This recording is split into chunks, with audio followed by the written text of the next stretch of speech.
Chapter 3. She is called the Queen Mary, said Abeline's father, and you and your mamma and I shall sail on her to London. What about Pellegrine? Asked Adeline.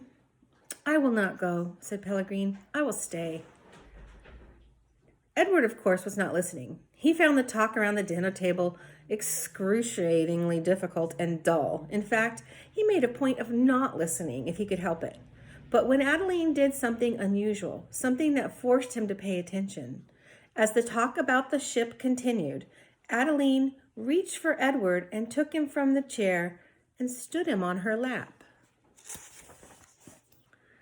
And what about Edward? She said, her voice high and uncertain. What about him, darling? said her mother. Will Edward be sailing on the Queen Mary with us? Well, of course, if you want, although you are getting a little old to have dolls that are rabbits. Nonsense, said Abeline's father jovially. Who would protect Abeline if Edward was not there? From the vantage point of Abeline's lap, Edward could see the whole table spread out before him in a way he never could before. He looked upon the glittering array of silverware and plates and glasses. He saw the amused and condescending looks of Abeline's parents, and then his eyes met Pellegrine's.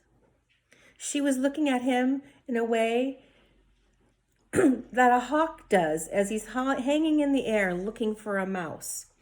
Perhaps the rabbit fur on Edward's ears and tails and the whiskers on his nose gave him a memory of being hunted, for a shiver went down his spine. Yes, said Pellegrine, without taking their eyes off Edward. Who would watch over Abeline if the rabbit was not there? That night, when Abeline asked, as she did every night, if there was a story, Pellegrine said, Tonight, lady, there will be a story. Abeline sat up in bed. I think that Edward needs to sit here with me, she said, so that he can hear the story too. I think that's best, said Pellegrine. Yes, I think the rabbit must hear this story. Abeline picked up Edward and sat him on the bed next to her and arranged the covers around him, and then she said to Pellegrine, We're ready now. So, said Pellegrina, and she coughed, and so the story begins with a princess. A beautiful princess? Abeline asked. A very beautiful princess. How beautiful? You must listen, said Pellegrina. It is all in the story. Chapter 4. Once there was a beautiful princess. She shone as bright as the stars in a moonless night. But what difference did that make, that she was beautiful? None. No difference. Why did it make no difference? Said Abeline. Because, said her grandma, she was a princess who loved no one and cared for nothing, although there were many who loved her. At this point in the story, Pellegrina stopped and looked straight at Edward. She stared deep into his painted-on eyes, and again Edward felt a shiver go through him.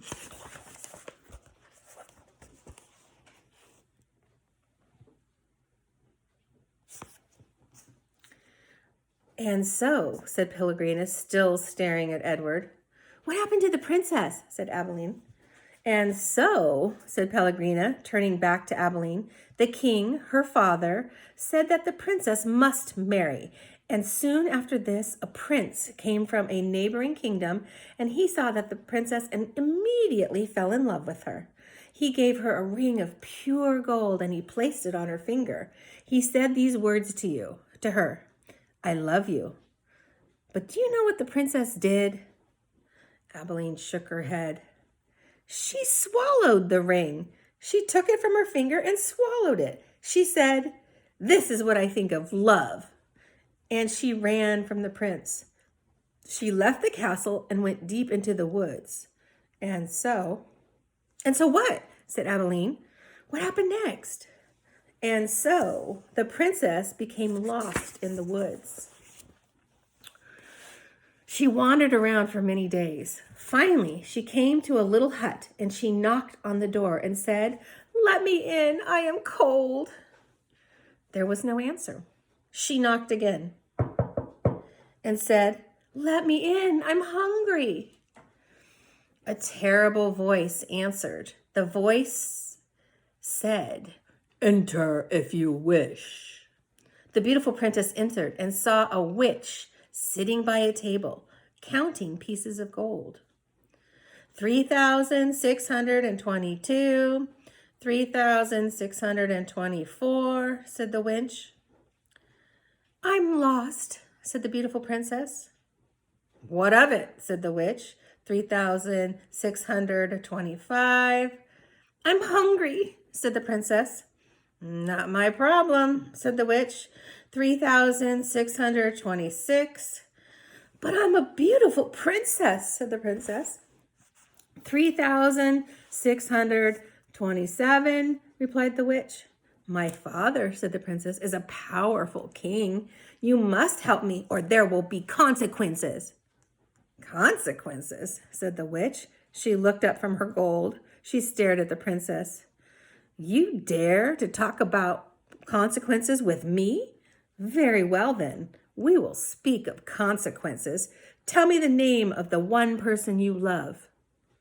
"Love?" said the princess. She stamped her foot. "Why does everyone talk about love?" "Who do you love?" said the witch. "You must tell me the name." "I love no one," said the princess. "You disappoint me," said the witch. She raised her hand and said one word, "Farthigi." And the beautiful princess was changed into a warthog. "What have you done to me?" squealed the princess. "Talk to me of consequences now, will you?" said the witch, and she went back to counting her pieces of gold. 3,628, and the witch, as the warthog princess, ran from the hut and out into the forest. The king's men were in the forest, too, and they were looking for the beautiful princess. And when they came upon this ugly warthog, they shot it immediately. Pow! "No," said Abilene. "Yes," said her grandmother. "The men took the warthog back to the castle and cooked it. There were many hungry people in the castle that night, and all of them were waiting to be fed. So the cook put the ring from the belly on her finger, and she finished butchering the warthog. And the ring, after that beautiful princess had swallowed, shone on the cook's hand until she did her work. The end." "The end?" said Abilene. "Yes," said her grandmother. "The end." "But that can't be the end." "Why can't it be?" "Because it came too quickly. Because no one's living happily ever after. That's why." "So?" said Pellegrina. She was quiet for a moment. "But answer me this. How can a story end happily ever after if there's no love?" "Well, it's late. You must go to sleep." Pellegrina took Edward from Abilene. She put him in his bed and pulled the sheet up over his whiskers. She leaned close to him, she whispered, "You disappoint me." And the old lady left. Edward lay in his small bed and stared up at the ceiling. The story, he thought, had been pointless. Then, like most stories, he thought of the princess and how she had become a warthog. How terrible. How grotesque. What a terrible thing to happen.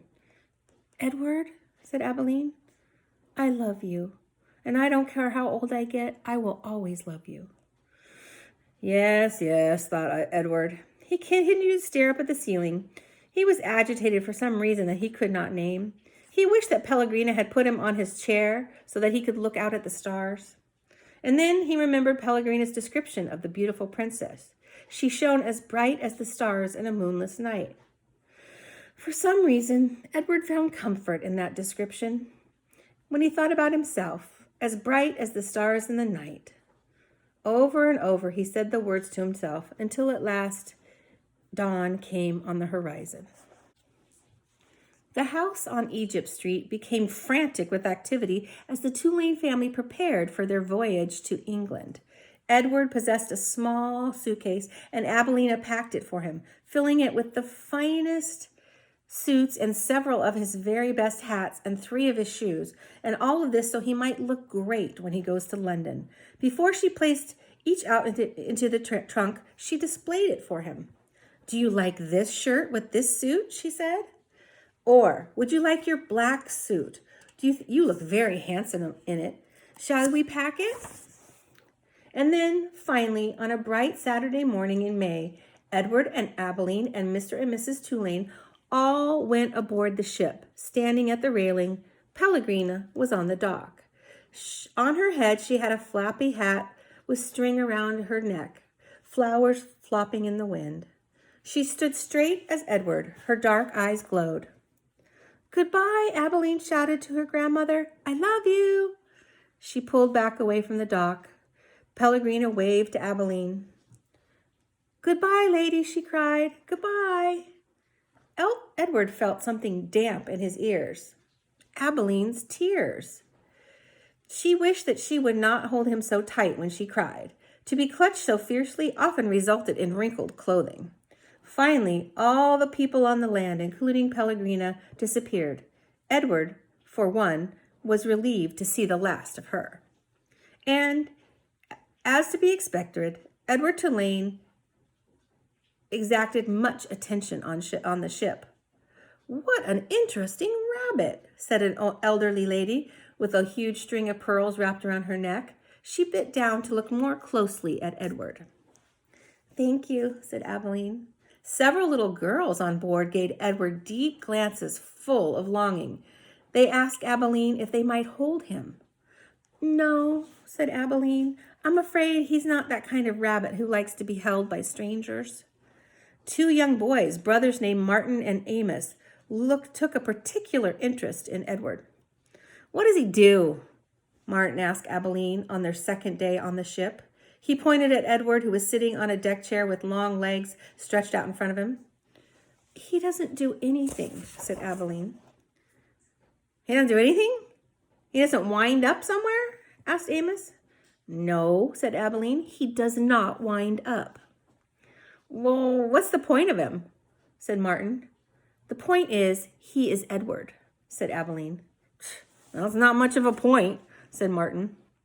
It's not, agreed Amos. And then, after a long, thoughtful pause, he said, I wouldn't let anybody dress me up like that. Me neither, said Amos. Do his clothes come off? Said Martin. Of course they do, said Abilene. He has many different outfits, and he has many kinds of pajamas, too. They're made of silk. Edward, as usual, was disregarding the conversation. A breeze was blowing off the sea, and the silk scarf around his neck billowed out behind him. On his head, he had a straw hat. The rabbit was thinking that he must look quite dazzling. It came as a real surprise to him when he was grabbed off the deck chair, and first his scarf and then his jacket and then his pants were ripped off of him. He heard his pocket watch hit the deck of the ship, and then, held upside down, he watched as it rolled silently toward Abilene's feet. Look at him, said Martin. He's even got underwear. He held Edward aloft, and so Amos could see. Take off the underwear, said Amos. No, said Abilene. Martin removed Edward's underwear. Edward was paying attention now. He was mortified. He was completely naked except for the hat on his head, and the other passengers were looking at him. Give him to me, screamed Abilene. He's mine. No, said Amos and Martin. Give him to me. He clapped his hands together and held him out. Throw him. Please, said Abilene. Don't throw him. He's made of china. He'll break. Martin threw Edward, and Edward sailed through the air. Only a moment ago, the rabbit had thought how wonderful he looked. And now he was flying naked through the air. Amos caught Edward and held him up, dangling him by his foot. Throw him back, cried Martin. Amos raised his arm, but just as he was about to throw Edward, Abilene tackled him, shoving her head into his stomach and upsetting the boy's arm.